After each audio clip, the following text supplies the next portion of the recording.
Welcome to the Scottish FA Phase 3 update, Return to Football. In this webinar, we are going to talk through some considerations that we've got to make for clubs, for facilities, for league associations, for match officials, and the general well-being and understanding of the football family.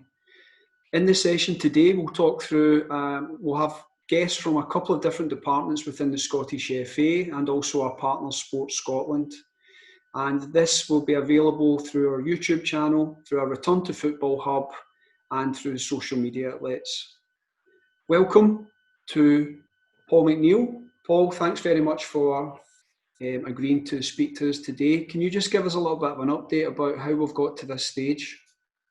Certainly, Danny, thank you for the invite. I think it's very important at this stage that we give some context of how we actually got here. I'm sure we all know about when we went into lockdown in early March that all football was suspended.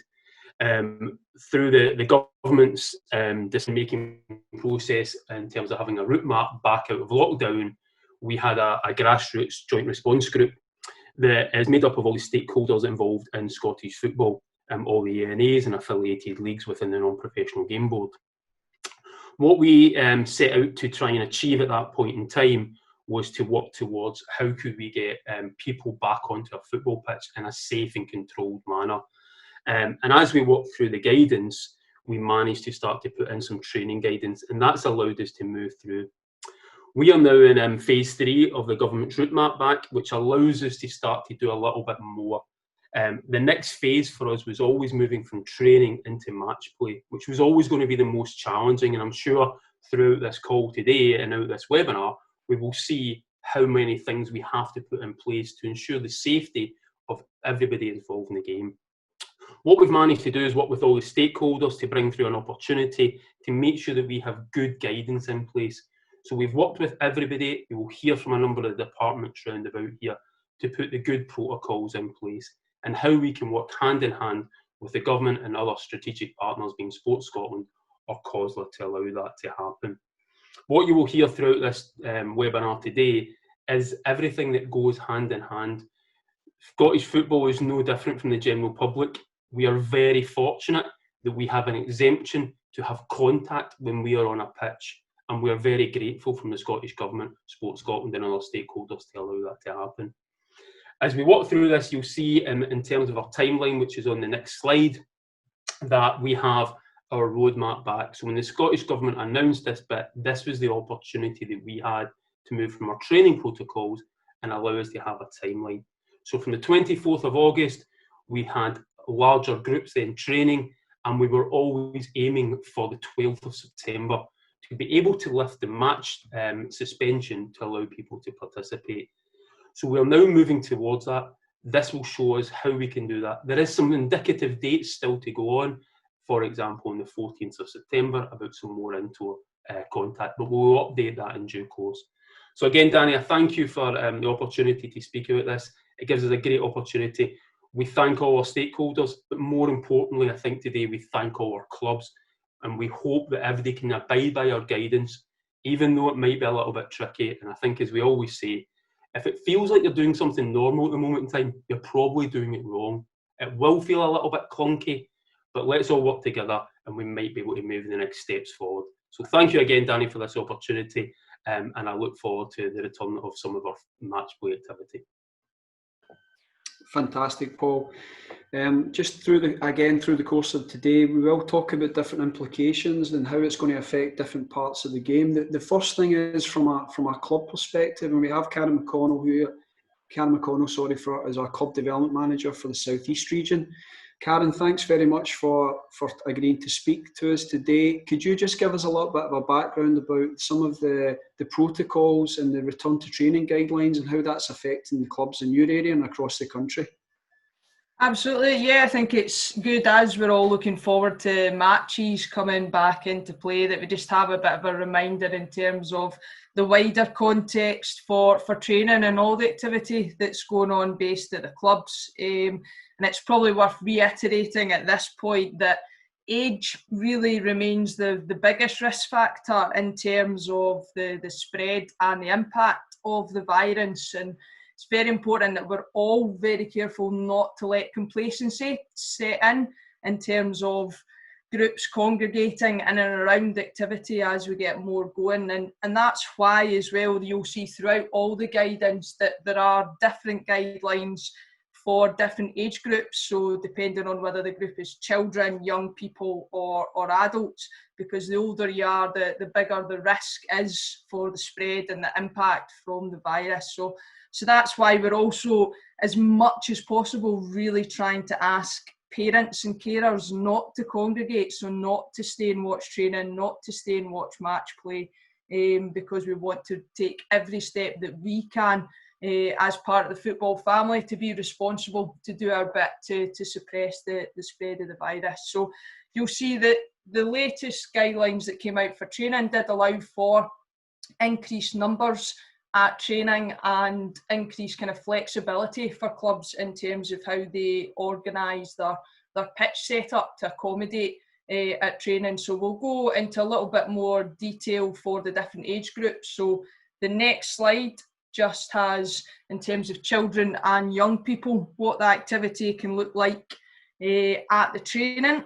So it allowed bigger numbers and the use of bigger areas as well. So I know, for example, some clubs have maybe changed their training schedules to try and keep a consistency of pitch setup.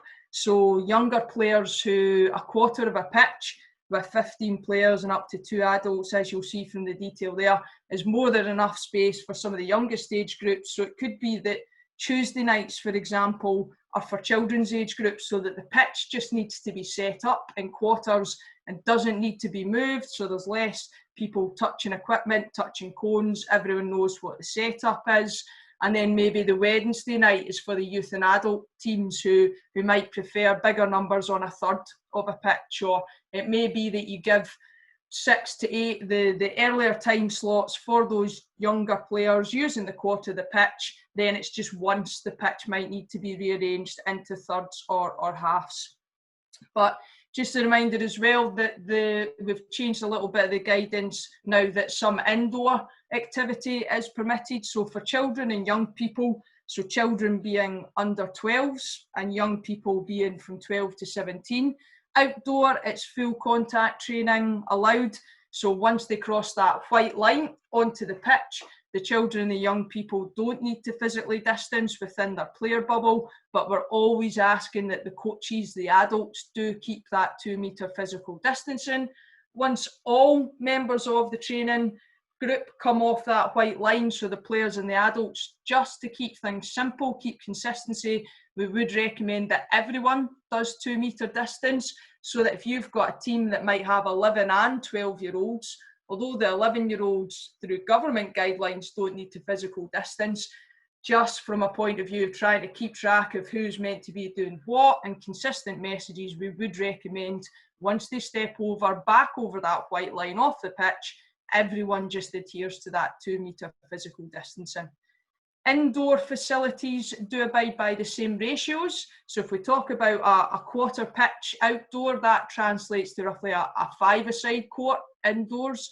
A third of a pitch would be a 7-a-side pitch indoors. And for under 12s, for children, it's the same guidelines. They can take part in contact training indoors just now. But currently, young people and adults, so 12 and over, if you're doing anything indoors just now, you do need to keep physically distanced, so it's non-contact. But as Paul mentioned, the review date for that is actually on Thursday, so that may be able to change next week.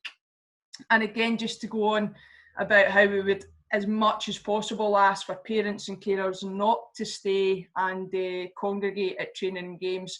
What helps that is that the first aid protocols have also been changed. They've been updated, so full first aid can be administered by coaches as long as they adhere to the new guidelines, and all that information is on the Return to Football Hub on our website.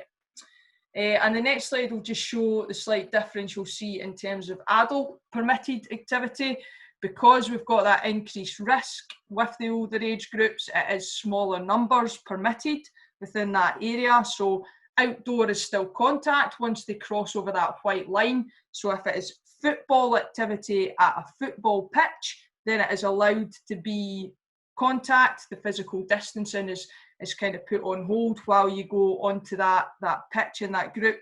But it does mean, you know, and again, just locally hearing of some of the adult teams that want to go and do fitness training somewhere else. There's a few popular sand dunes apparently that some of the teams are still, I won't use the word keen because I don't think anyone's keen for that, but if you do decide to go down to that public space, then a reminder that's not a football facility, football activity. That kind of activity must adhere to general Scottish Government guidance, so that would be physically distanced. And any indoor activity, as I mentioned, for adults must adhere at this stage to the 2 metre physical distancing. So indoors would have to be non-contact for now. And in terms of training numbers, how often, just now adult activity should not exceed 3 training sessions per week, and those training sessions should not be more than 90 minutes, again just to try and mitigate that risk.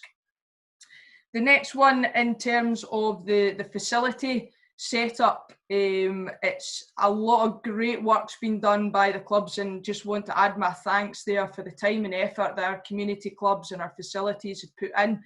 The signage, we've had video walkthroughs which have been a fantastic help for all the users to be able to go into a club's website or social media and see, right, this is where the players need to come and wait. So there's a designated area for them to wait before they go on to the pitch. So it's not everybody congregating in busy areas where they can't keep distances or there might be touch points.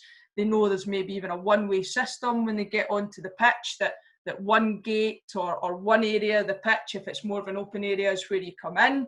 There's a set direction to walk round, a set exit point, and we've got those buffer zones between the areas and between the times, the kind of buffer times before training sessions coming on as well. So there's an example on the slide there for if a pitch was to be split into quarters, but where there are thirds and halves used as well, there's a lot more examples in detail given on the website with the full match return to training guidelines there as well. So again, we would always ask, make sure that you might have more than one COVID coordinator at your club, but at least one person is there on the night of training to make sure all those guidelines are adhered to. And it becomes more and more important as we move out of lockdown and into these stages, that as we're having more and more people back training, which is fantastic, it's important that everyone just keeps doing everything that they should be, keeps everything safe, and we don't allow that complacency to set in, which is why I'll reiterate again that at this stage we're really asking parents and carers just to drop the kids off. Once they're in that safe zone with the coach, then go away and come back for them, so we've not got adults hanging about potentially providing that bridge for the virus to spread. And then just to touch on the COVID coordinator and the COVID officer on the next slide. So if a club has more than one team, then we asked to have at least one COVID coordinator. You may have, as I've mentioned, particularly if it's a big club with teams training on multiple nights, you may have more than one person doing that, but it's to ensure there is a consistency of approach throughout the club, that all the club members know what is required of them, and that's the same whether it's in terms of, you know, the 7-year-olds, 8-year-olds, then the youths have their guidelines as well, and adults might be slightly different, but there's a consistent approach throughout the club. But as we return to match play as well, we can't, even if you have several COVID coordinators at your club, we're aware you can't guarantee that you're going to have a coordinator at every match. So every team must now appoint a COVID officer to ensure that that guidance is followed by the team as we return to match play. So their responsibility becomes for their team. And there's a fantastic e-learning module accessible via the Sports Scotland website.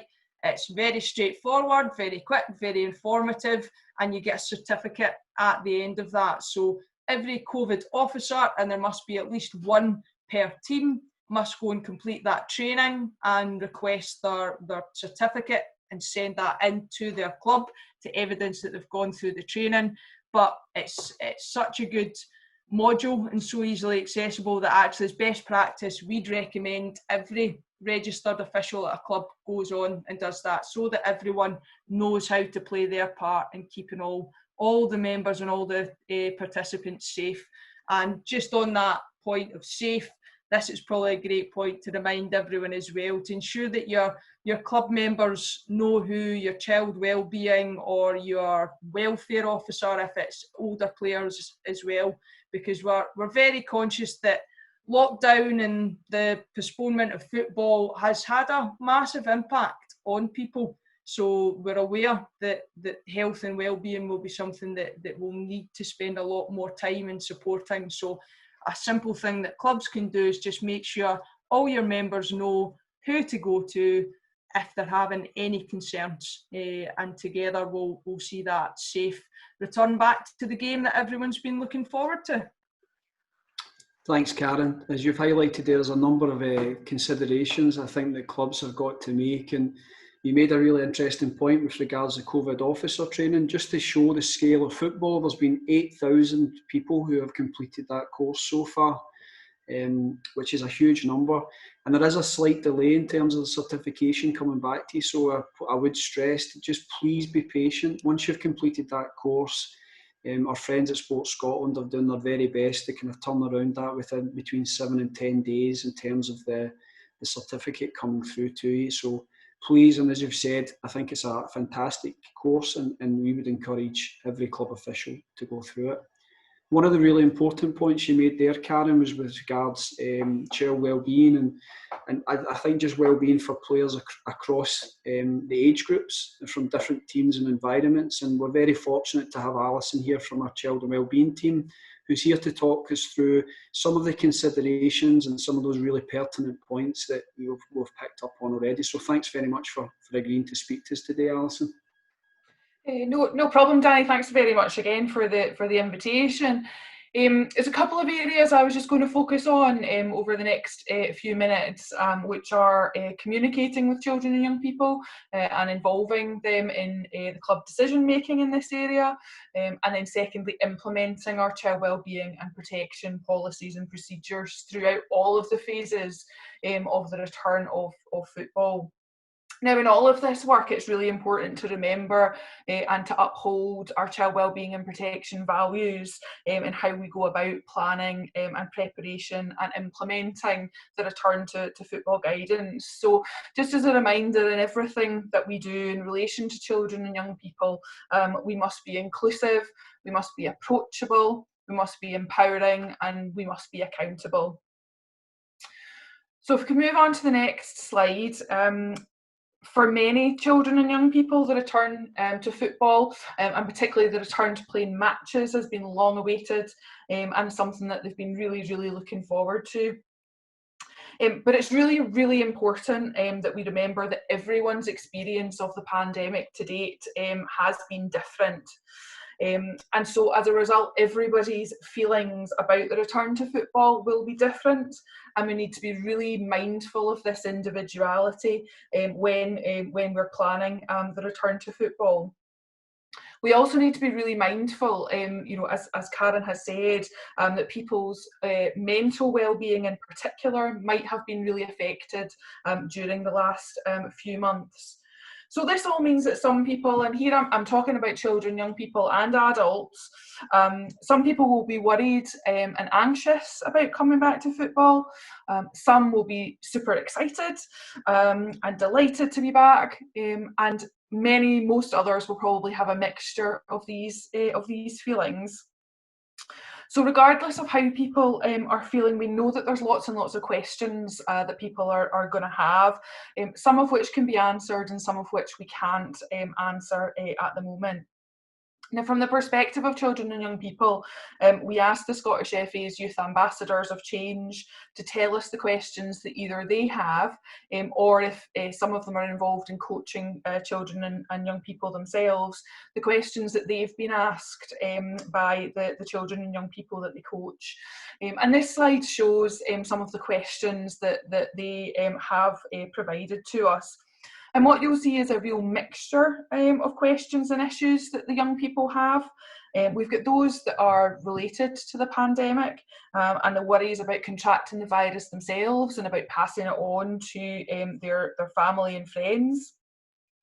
We've got questions about the COVID rules that they need to follow, and perhaps quite naturally what happens if they were to break these rules as they see it.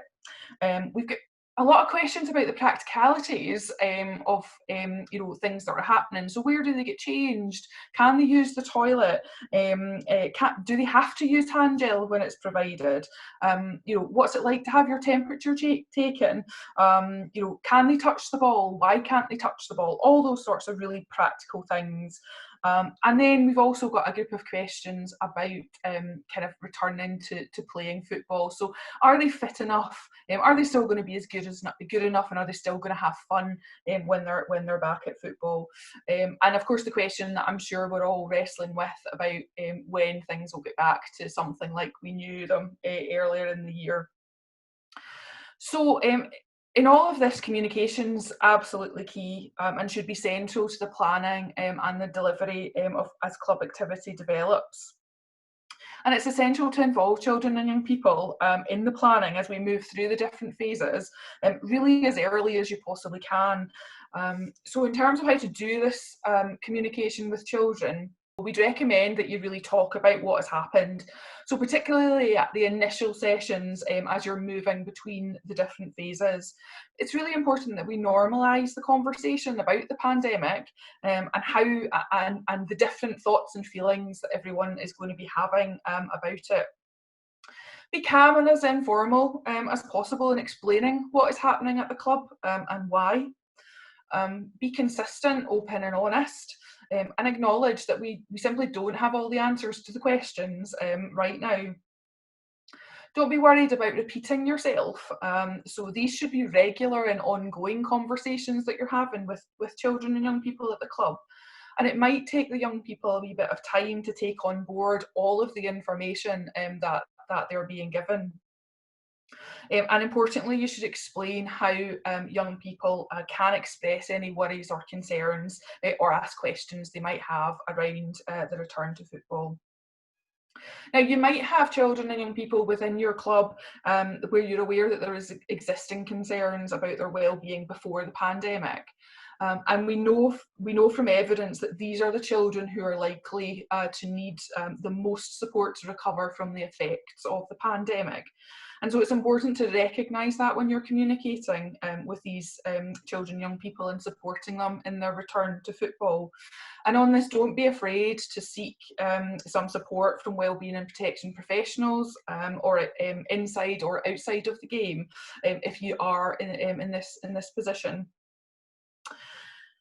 Children and young people also have a right to be involved when decisions are being made about them and their activities, and therefore we really need to make sure that children are involved enough to give their views and opinions about what's happening at all stages of the planning and are given the opportunity to feed back on what is working and what isn't.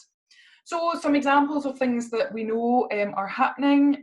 We've got, you could do a survey, you could host an online chat with children and young people. You could have some children and young people working alongside your COVID officer or your COVID coordinator.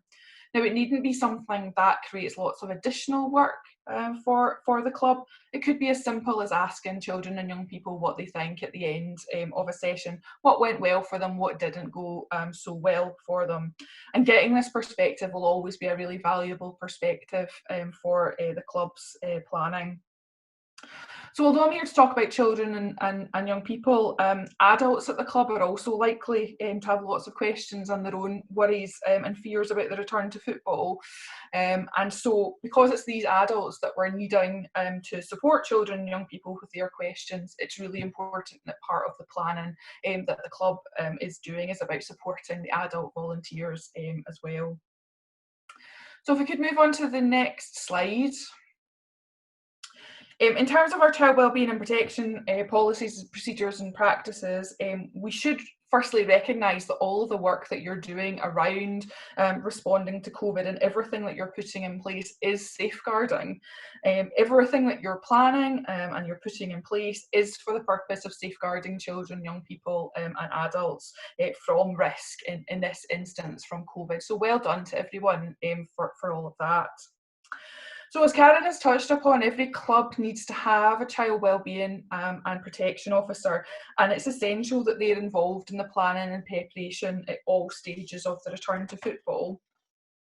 If they're a different person to your COVID officer, your COVID coordinator, then these people should work very closely together, given the overlap between their respective roles. The CWPO should also make sure that they are fully up to date with what to do if and when concerns about a child do arise.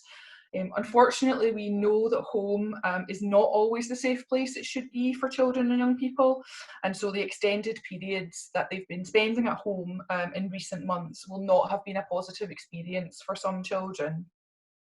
So we also know that football can often be the safe space for these children and young people, and that football coaches are often the trusted adult that the children may speak to, or more likely who are in the best position to notice that something is just not quite right with the child. So given all of this, we do expect more wellbeing and protection concerns to arise over the coming months, and so it's really important that every CWPO refreshes themselves on what to do if, or more likely when, concerns about a child are brought to their attention. Everyone in the club should know what is expected of them and others in relation to the COVID measures that are in place, and that includes children and young people, as I've said. And part of the planning should be about the best way of communicating these measures to children and young people as you move through the different phases. So, for example, you might provide information in writing to young people, but you might also consider methods perhaps more likely to get their attention, so such as online meetings, maybe videos, or using club social media channels. And this is perhaps the type of issue that children and young people themselves could advise you on if they're involved in the club's planning. As Karen has said, everyone at the club should know who to contact if they're worried or have a concern about a child. And finally, it is really fundamental that everyone remembers and implements the existing safeguards and minimum standards that the club has in place for children and young people. COVID isn't the only risk to children and young people, and we mustn't lose sight of the other risks that exist for children about being involved in football. So these include things like ensuring that all the volunteers at the club are registered with the relevant affiliated association and have gone through the appointment and selection procedure before they take up their role with the club. That everyone has completed the minimum training and has signed a code of conduct, and the club has a clear procedure in place for when children unexpectedly stop coming to the club. So if we go on to the next slide, this has been a really brief overview of some of the issues that we would suggest that clubs really think about in this area in their planning. Now, if you would like some further advice and support, there's lots of information out there for you. The first port of call should always be the club's child wellbeing and protection policy. The Wellbeing and Protection section of the Scottish FA website also has some useful resources. So you can see our own child wellbeing and protection policy, along with some practice notes on particular areas like planning and organisation and prevention, planning and risk assessment. There's a toolkit with sort of practical advice and templates relating to the appointment and selection procedure and guidance note on PVG membership, which might be useful if you're recruiting some new volunteers. I'd also draw your attention to some infographics which were developed by young people for young people during the period that football was suspended.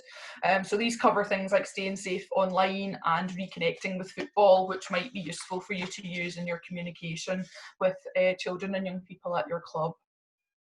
We've got some return to football, wellbeing and protection, frequently asked questions on the Return to Football Hub.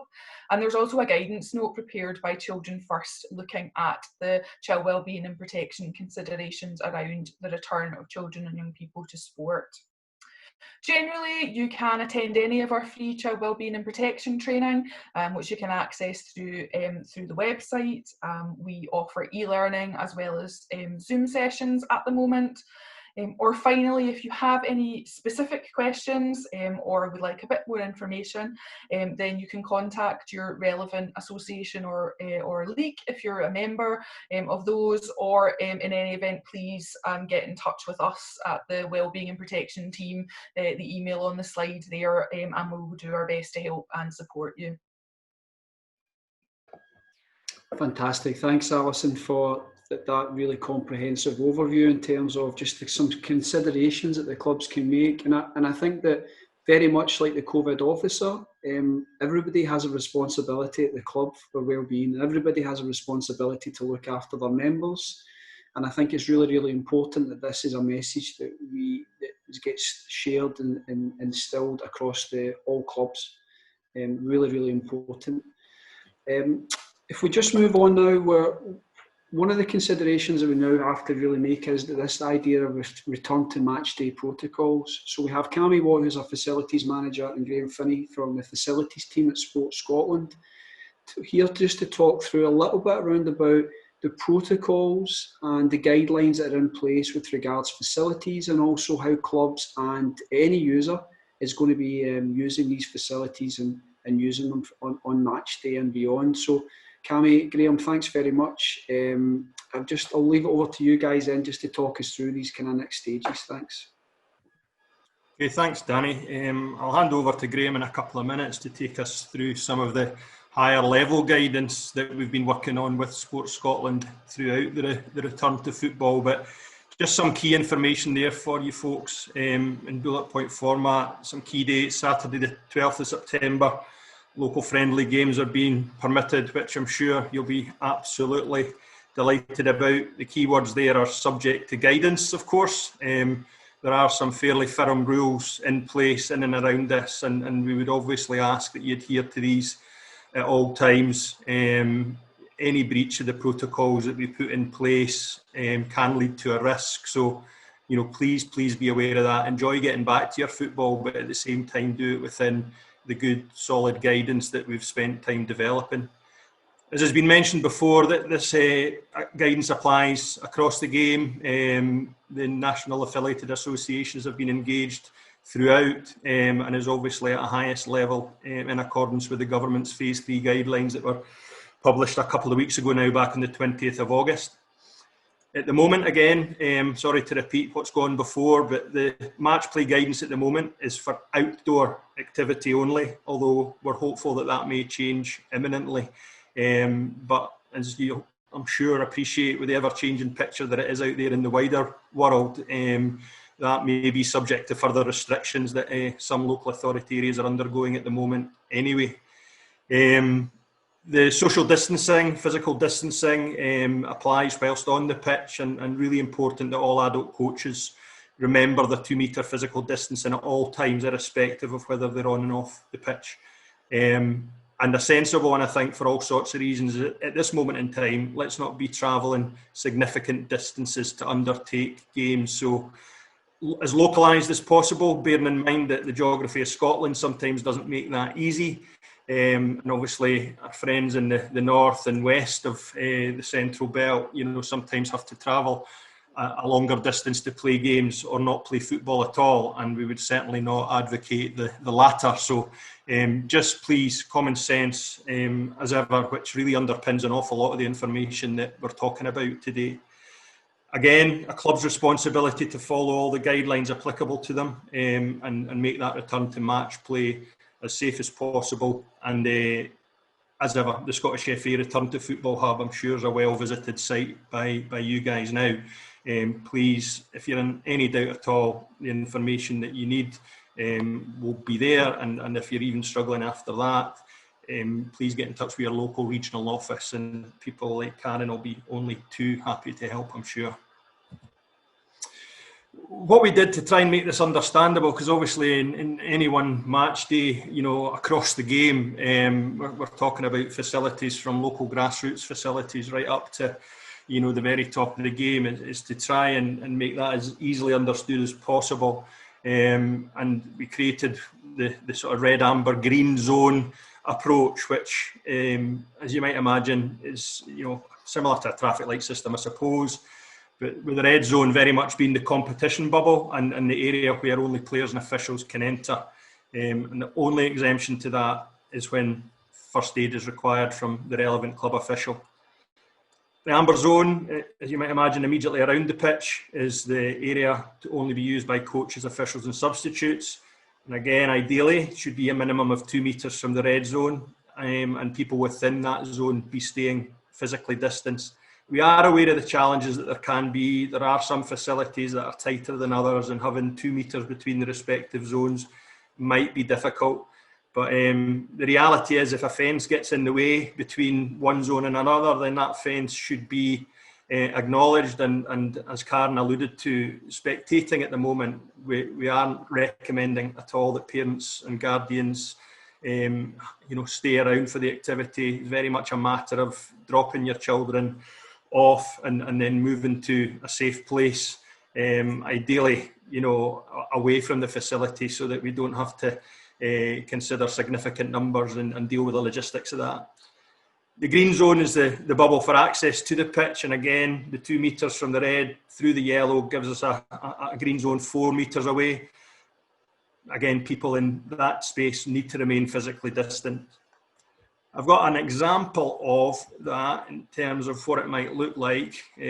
So you can see more or less the red zone is the playing area, the principal playing lines of the pitch. The yellow areas, we've extended these out along the whole length of the touch lines for clubs, officials, coaches and substitutes, because, you know, that tends to be the area that is used, especially by substitutes for the purposes of warm-ups. What you will notice on here is that we've positioned the technical areas, if you want to call them that, on opposite sides of the pitch. And again, aware of many facilities where that might not be possible. But what we're illustrating here is a best case scenario. It obviously makes absolute sense for the opposing technical staff, coaches and substitutes to be distanced across a pitch rather than side by side on one touch line. But we are aware that it may be difficult to put in place in some particular facilities, but where possible, please try and adhere to that. It's important, obviously, from physical distancing perspectives. Just to touch on a couple of other points there, the 4v4, 7v7 icons there are really just there to show you how pitches can be set up, you know, with banks of 4 aside across the pitch. You know, 7 aside in either half of the pitch. But again, you know, some facilities and pitches are bigger than others and will allow for additional banks of pitches. So please just adhere to the guidelines, but, you know, obviously look to try and get as much activity happening on the pitch within the limit of the rules.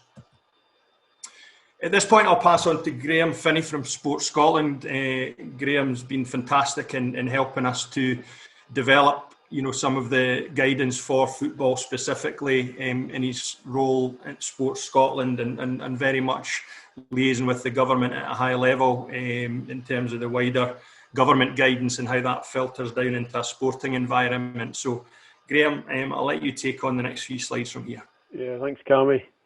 I guess if anyone's seen any of the webinars or discussions we've had before, this won't be new, but it's just to reiterate a lot of the points that have been made already. Obviously, with the virus still being around, we have to be very careful.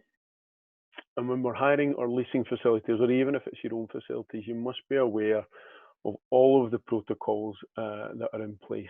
So contact the facility providers, ask for the risk assessments, and ask for anything that is pertinent to your players, coaches, and officials. It's also worth looking at these protocols and sharing it with all of your members.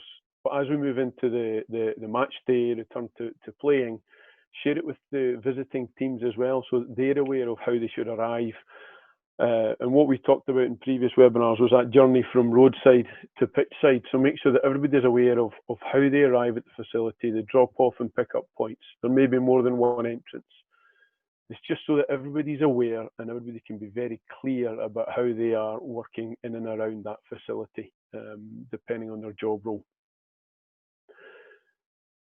The other thing to be aware of is that some facilities, some operators may have some things that they want you to do yourselves. They may want you to bring your own hand sanitizer.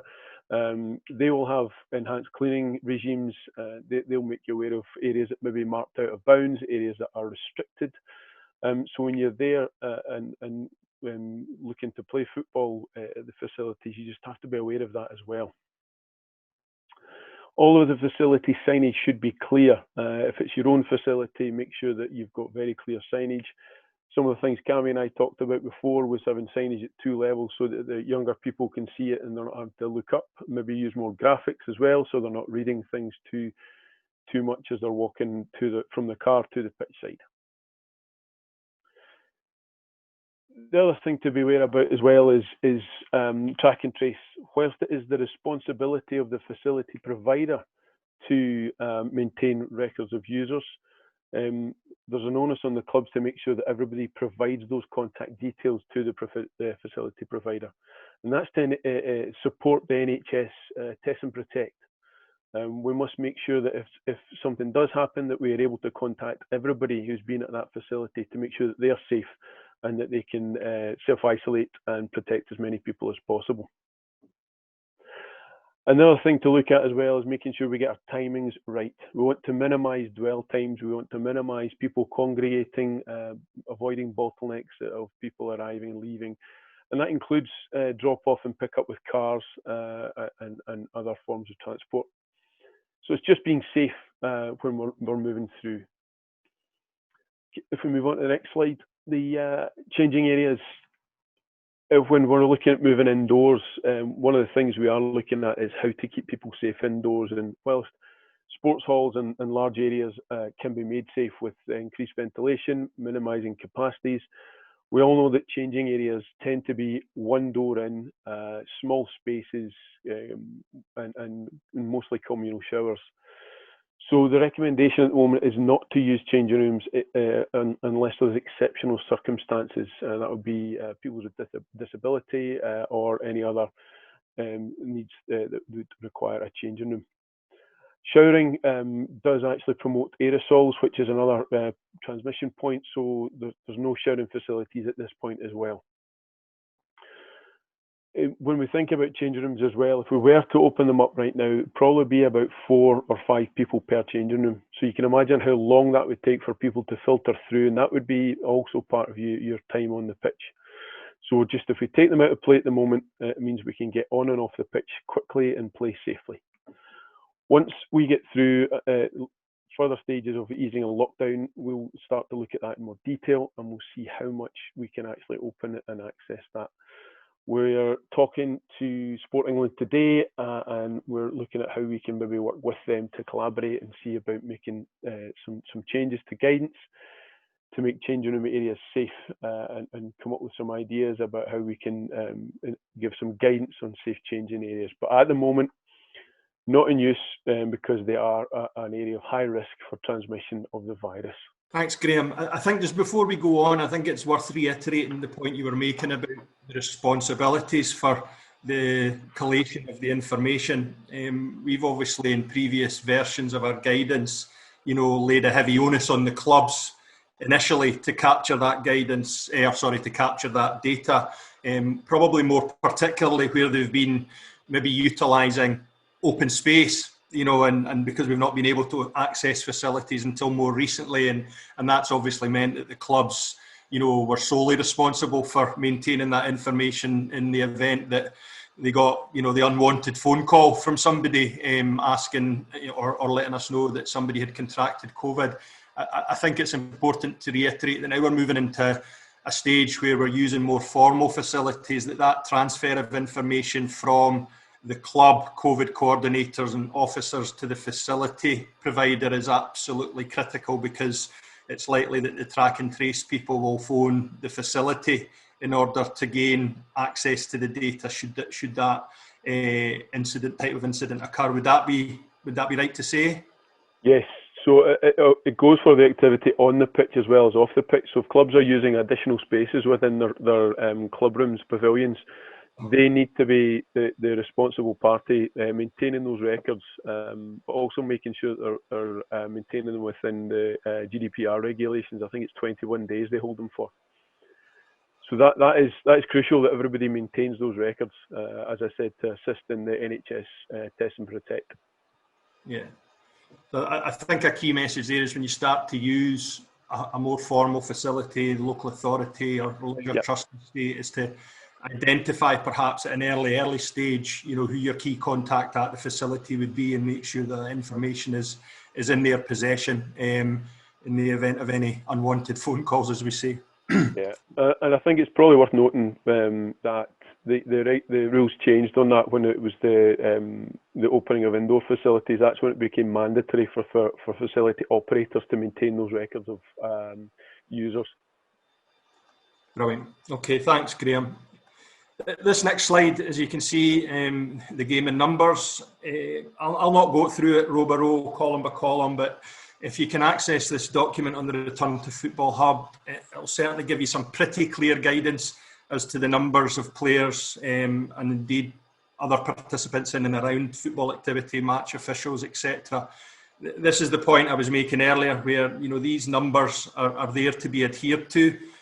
Not to be overlooked or abused. So whatever level of the game, in whatever format you're responsible for, please pay close attention to this particular slide and adhere to the numbers at all times. It's really key. There's a good bit of thinking gone into that, which I'm sure if you've got more questions on that, members of the Scottish FA regional staff or ourselves would be happy to assist with, but there's some solid thinking gone into the numbers that you can see there, so please adhere to them, and especially the total footfall figures at the bottom of that particular table. And again, just in an 11-a-side sense, obviously talked earlier about this crossing the game from grassroots football right up to this moment in time, Tier 2. In an 11v11 sense, some numbers on the zones, as it were, with the red zone there, which is made up of 26 people. That's our 22 players on either team starting the game, plus up to 4 match officials, which you may have at the higher levels of the game. The red and the amber adding up to 52, obviously with the 2 teams, their full squads and the coaching staff, and the maximum officials again up to a maximum of 4 takes us up to 52. And again, as I reiterated, this isn't the moment in time for spectators, so a fairly clear and firm message there that spectators at this stage are not permitted, and appreciate that might cause some difficult conversations around the edge of a pitch where mum, dad, gran and granddad or any other spectator may be keen to stay and watch some activity, but we really need to be strong on that point at this stage. Thanks, Cammy. Thanks, Graham. Really fascinating, I think, in terms of the considerations that clubs and facility operators have got to consider as part of this return to match day protocols. And I know the points you've made with regards the number of individuals that are allowed in and around the pitch, etc. And I think we've just got to, as you've pointed out, I think we've just got to stress that that's really, really important, that the clubs are able to look after their own environment and to hammer home those messages about how to get to facilities, how drop off, etc. And I really like the idea of these video walkthroughs. I think when we first did the return to training, and that was some of the restrictions were lifted, that became a really, really important part for us to be able to communicate to all the really important people that are involved in the game, all the members, all the players, parents, etc. And I think that actually leads us very nicely on to the match officials. We're very fortunate. We've got Crawford from our referee department who's agreed to talk to us through kind of one of the key elements, which is the protocols and the processes involved with speaking to, informing and liaising with match officials. So thanks very much, Crawford, for taking the time today. Thanks, Danny. Yeah, hello everybody. Thank you for giving me the opportunity. So, yeah, I suppose the next couple of slides I'll run through are based on a timeline really from a couple of days before a game, through the game itself, and then post-match. And I suppose the message is aimed both at clubs, the administrators, the COVID officers and coordinators, and also the match officials. We've been doing lots of work over the last 3 or 4 months in preparation for this moment, with all the people on this webinar today, to get us ready for the return to football, albeit, as Danny said earlier, it's going to feel different, and if it feels normal, then we're probably not doing it right, as Danny said earlier. So in terms of the match officials and making contact with match officials, everything we're trying to do is trying to minimise the amount of human interaction, personal contact points. And we've got 1 or 2 new ways of working we would like to suggest that clubs try to take on board as much as possible, and make it as smooth as possible. That will help protect not only you within the club, your players, your youth players, but also the match officials themselves. So a couple of days before the matches, match day -1 or match day -2, it's normal for a home club, usually the secretary, to contact the match official, the referee that's been appointed to your game. Please continue to do that. We would encourage it to be the COVID officer, so that when match day comes, you've already got that relationship and you know who your referee is, and the referee then knows who the COVID officer is. It may well be the club secretary, but as we said earlier, where clubs have got numbers of teams, you may have the COVID coordinators. So please make that clear to the match official and who they should contact on the day. Now, historically, the levels of football that we're dealing with have been cash payments for referees, and I'm sure all the referees do want paid, but we're trying to minimise the amount of, as I say, human interaction as possible. I understand that 1 or 2 people might be a bit reticent to give their bank account details out, but in this day and age that we live in, and to try to minimise risk, we would encourage clubs to try to pay match officials via online banking if they can, and assuming the match official is comfortable to give you their bank sort code and account number so that they can get paid that way. If it does revert to cash, we're clearly not going to cancel a game because you're not paying the referee online, but these are all best practice ideas that we're trying to implement as we go through. On match day, we're telling our match officials to make themselves known to the home team COVID officer. We've had a couple of FAQs coming in from the referees. What if there's no COVID officer present? Well, there should be a COVID coordinator, and if there's none of them, then we all know the game can't take place. So we have to have COVID officers and COVID coordinators present for the match officials to contact. And again, this is all aimed at minimising the interaction of people and minimising the spread of the virus. We have reiterated to the referees and match officials that no changing rooms are available at the lower levels. It may well be that as you go up towards the tier 2 level, that some of the larger clubs and grounds may have sufficient room internally. But as Graham said earlier, you are really looking at only 2 or 3 or 4 people in what would normally be a full-size dressing room. So it has to be properly approved at your level, and therefore we are suggesting and recommending no changing rooms, and therefore no showers are available at the vast majority, and certainly almost all the youth and amateur games that we will be dealing with. So no changing areas, no showers, and we're telling the match officials that as well.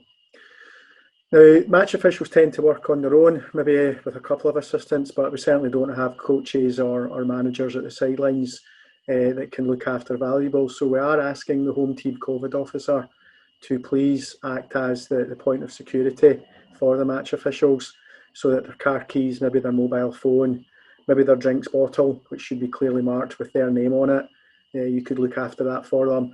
And we're recommending that all match officials bring a poly bag, a waterproof disposable bag that they can tie maybe their tracksuit top or their warm-up top into it during the match. We all know what the weather in Scotland could be like, so it's not always going to be fair that they can leave their tops lying at the side of the field of play. Touched on earlier, Cammy touched on it, that all local pitches must have this 4 metre perimeter marked around it, and only team officials and players are allowed inside that. Now, it's not the referee's job to enforce that. It's the COVID officer from the home club who's responsible for that. However, if a match official is uncomfortable or sees breaches in this, they are at liberty, and it's their right to raise it with the home team COVID officer, or in their absence, the secretary, to fix that, because at the end of the day, we all just want to protect each other. And finally, on match day, just pre-match, we are encouraging team lines, and we're asking all the affiliated national associations, leagues, etc., to try to implement this where at all possible. And this is you've no idea how many people can touch a set of team lines, from the secretary to the coaches to the person that's doing the subs to passing it into the referee. The referee then has to take it home, sign it, fill it in, post it. That has to go through a mail system. That then goes to an association secretary. So there's so many opportunities there for spreading that virus. So we are asking, where at all possible, for associations to please get your clubs to photograph the team sheets, the 1 hour, the 45 minutes, whatever your time frame is for your league, and email it to the match official. And you should get their email details in that Matchday -1 or Matchday -2 contact. And again, that will help minimise contact.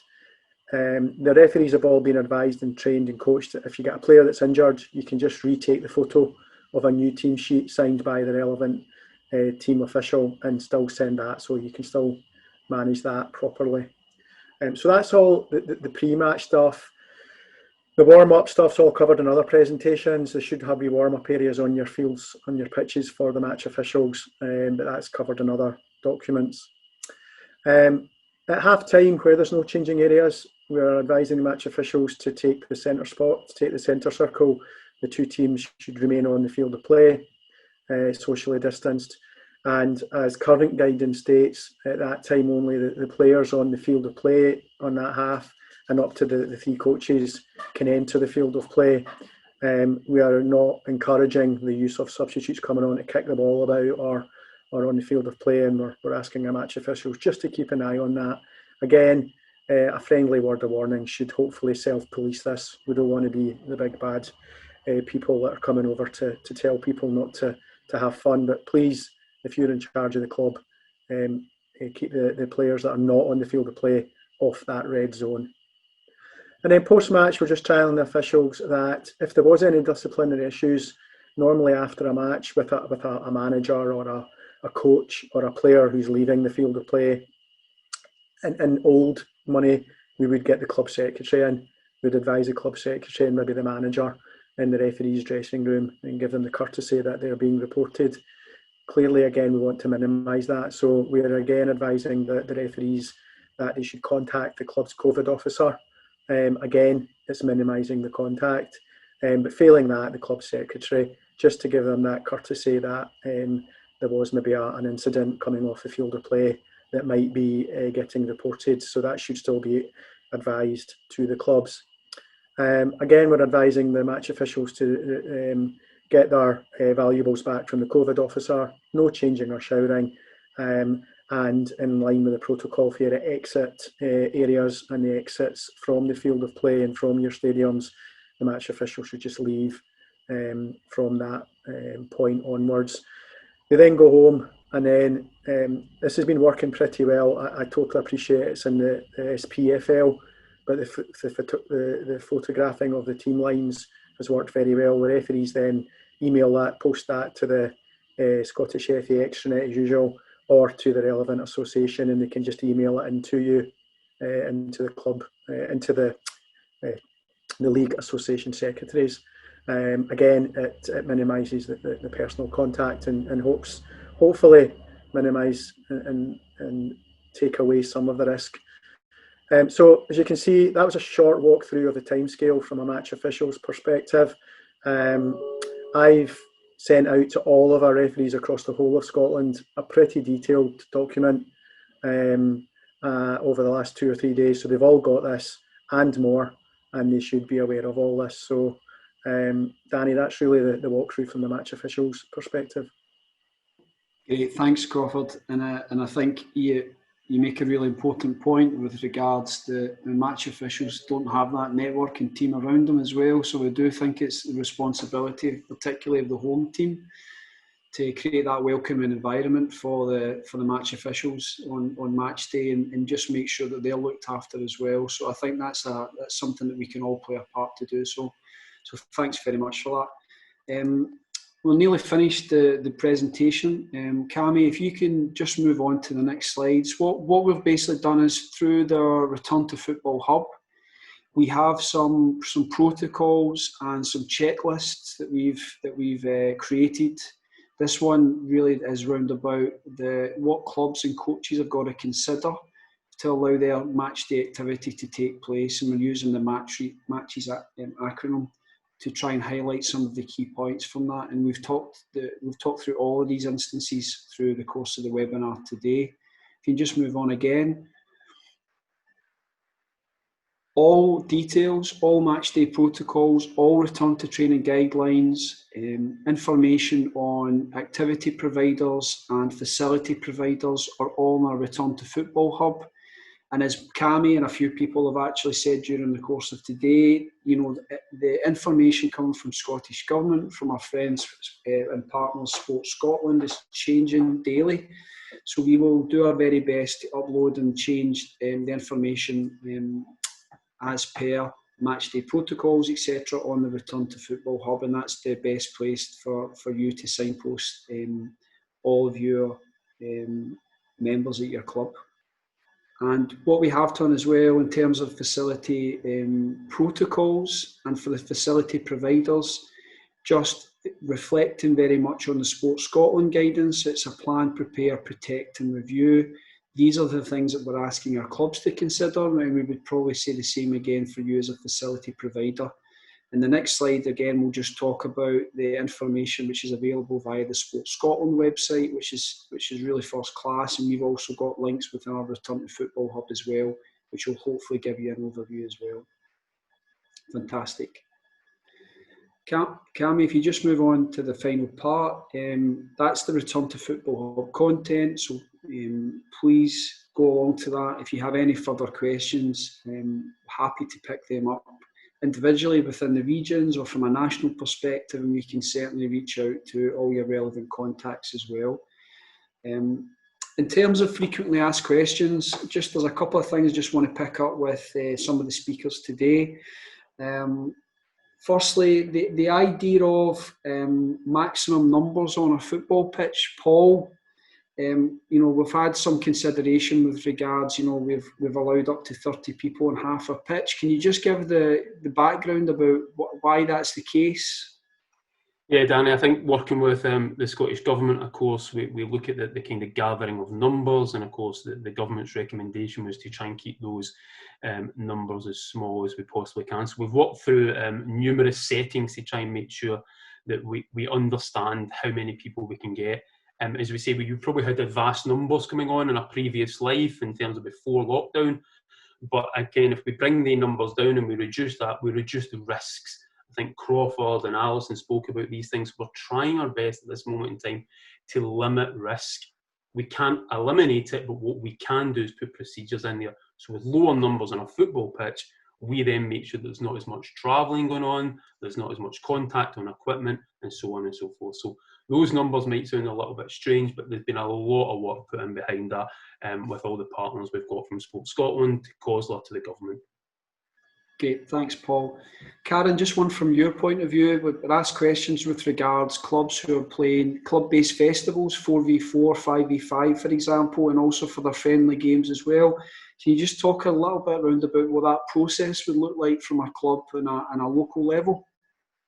Yeah, so for kind of 7-a-side and above for a friendly match, you should be approaching your affiliated national association, so it's your local league through the SYFA, if it's youth football, or through SWF for the girls' game, to get a permit for that friendly. And I guess that's where we'll get a little bit of that common sense and that sense check around what local is, because we're well aware that is different for every club, every team, depending on your locality and how many teams there are and your pathway and age group that you can go play. So you need to get that permit from your appropriate league or affiliation before you can get that match. If it's 4-a-side or 5-a-side, which were probably previously those sort of mass festivals, unfortunately with the level of footfall that we would see at those festivals, and it probably is one of the regrets not to have them back. So they were fantastic events, but you could be having 300 kids throughout the course of a few hours, and just now it's just not worth the risk. So in terms of those mass events at central venues, they won't be going ahead yet, but the clubs can still host almost a mini festival. When you look at those numbers that Cami spoke through, you can have up to 6 4v4 or 5v5 pitches, and you can invite other clubs into play. So a maximum of 4 clubs attending, so that would be the host club with up to maximum of 3. But again, you do need to record that and apply to host that. So that's done through our football admin systems. It's scottishfalive.co.uk. You can capture all the relevant information there in terms of who is the host and who you're inviting, and it's just the host club that needs to complete that form, so they can invite up to another 3 teams. So it could be that if you've got 2 teams at that age group, 4v4, 5v5, maybe you're inviting another 2 clubs to bring 2 teams down, so you're not going above that maximum 6 pitches in use. Great, Karen. Thanks very much.